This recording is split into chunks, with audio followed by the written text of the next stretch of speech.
Good evening, I'm Glenn Mills. And I'm Emily Flores. Thank you so much for joining us here for the show tonight. We appreciate that. Now, we'll get to the winter weather in just a minute, but first, we're following new information tonight in the Gabby Petito case.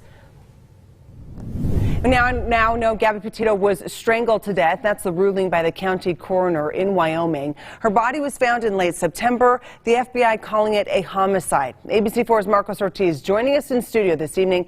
And Marcos, do we know just how she was strangled? Well, the coroner wouldn't say how, whether it was by someone's hands or by ligature like a rope. But we've seen Gabby Petito in this very type of situation before.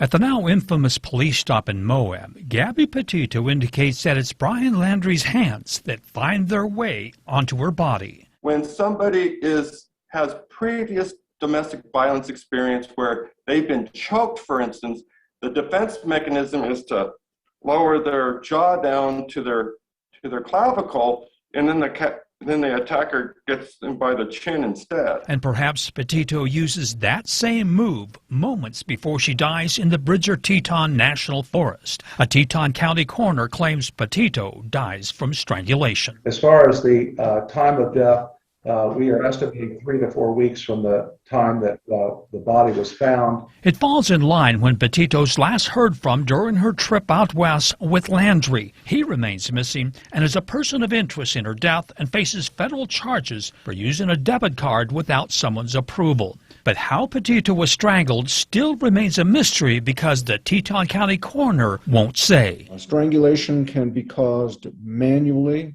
It can be caused by ligatures.